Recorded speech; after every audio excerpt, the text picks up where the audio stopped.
Por exemplo, a gente pode correr o risco de virar uma Venezuela, uma Argentina, um negócio desse? Seguramente. Para virar Argentina, 6 meses. Para virar Venezuela, 1 ano e meio. Como assim? Vocês estão há 4 mandatos no poder. Por que não botaram imposto sobre dividendo? Por que deram benefícios para bilionários? Por que deram dinheiro para a JBS? Aliás, ministro Paulo Guedes, eu concordo com Vossa Excelência num ponto. Eu também manteria meu patrimônio fora se eu fosse um multimilionário num país em que o ministro da Economia é o ministro Paulo Guedes. Só mentira. 40 milhões de pessoas passando fome. Onde estavam essas 40 milhões de pessoas que eles não descobriram antes no governo deles? Possivelmente estavam passando fome mesmo. 2020, o ano da pandemia, trouxe um golpe duro à economia mundial. A inflação disparou, as taxas de juros explodiram e o Brasil enfrentava uma crise iminente. O povo brasileiro vivia apreensivo, temendo que o país seguisse o caminho da Venezuela. No entanto, havia um patriota, um grande brasileiro que desempenhou um papel crucial na gestão da economia do Brasil durante a crise.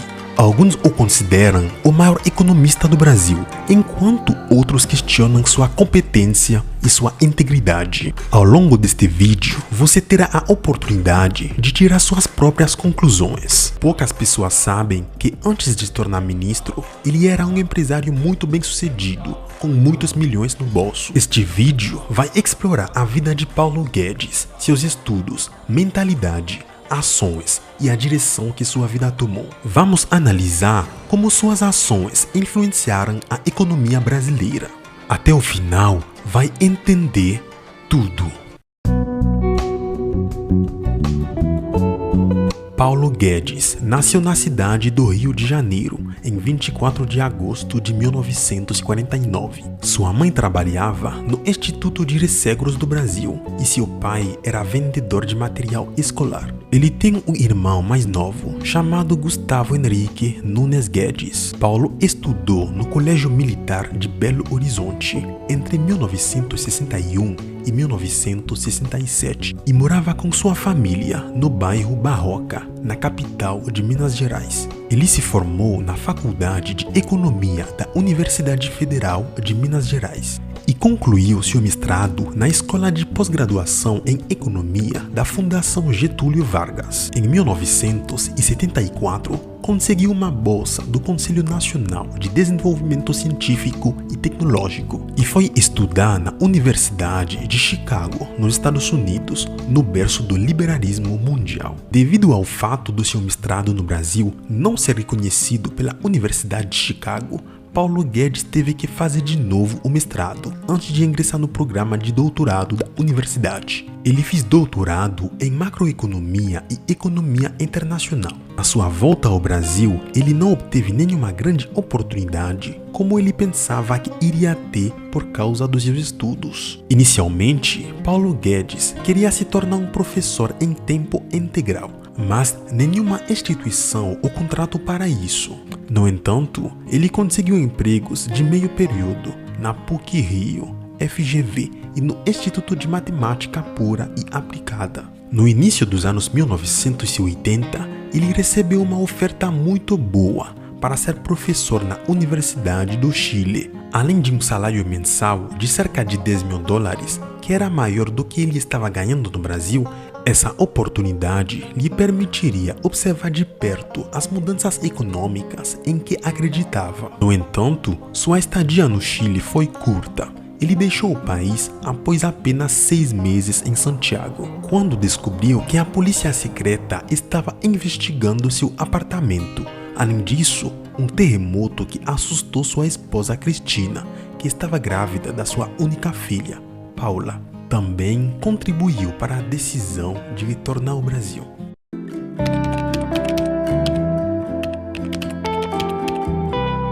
Além da sua carreira acadêmica, Paulo Guedes, junto com André Jarkowski e Luiz César Fernandes, fundou o Banco Pactual em 1983.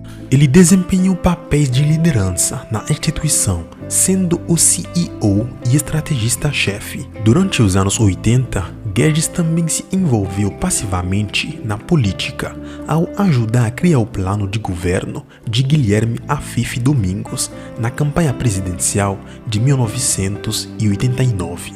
Em 2006, o Banco Pactual foi vendido para o banco suíço UBS por 3,1 bilhões de dólares e passou a se chamar UBS Pactual, posteriormente tornando-se BTG Pactual. Paulo Guedes sempre foi conhecido por sua visão econômica liberal. Em 2005, ele cofundou o Instituto Millennium, um centro de ideias econômicas liberais. Em 2009, o Instituto Millennium se tornou uma organização da sociedade civil de interesse público. Ele também teve destaque com a fundação da BR Investimentos, uma empresa de private equity no Brasil, que mais tarde se uniu a Bozano Investimentos. Guedes ocupou cargos no conselho de empresas como PDG Wilde, Localiza e Anima Educação.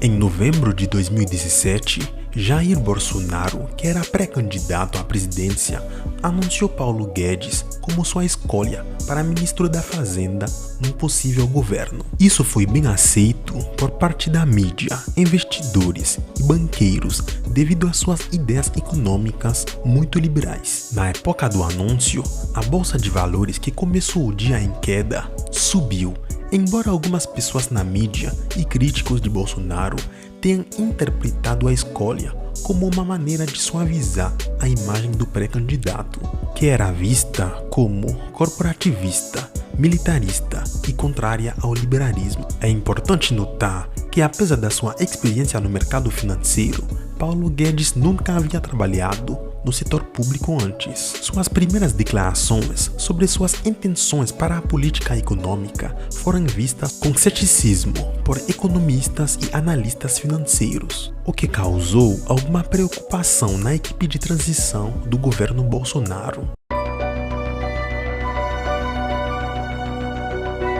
Paulo Guedes assumiu o cargo de ministro da Economia no governo de Jair Bolsonaro no 1º de janeiro de 2019, tornando-se o primeiro-ministro confirmado. Paulo Guedes é geralmente considerado um defensor do pensamento econômico muito liberal. Ele apoiou a ideia de vender empresas estatais do Brasil, realizar uma reforma tributária e também fazer mudanças na Previdência. Ele não eliminou o déficit no primeiro ano do governo, mas conseguiu reduzir a dívida pública em 2019. No entanto, a pandemia afetou os planos econômicos do governo em 2020, levando a um aumento significativo na dívida pública. Para combater a crise, o governo gastou uma grande quantia, principalmente no auxílio emergencial para pessoas em situação de vulnerabilidade. Isso levou a um aumento da dívida, que atingiu seu maior nível em relação ao PIB. Em 2021, com o crescimento da economia e o controle das finanças públicas,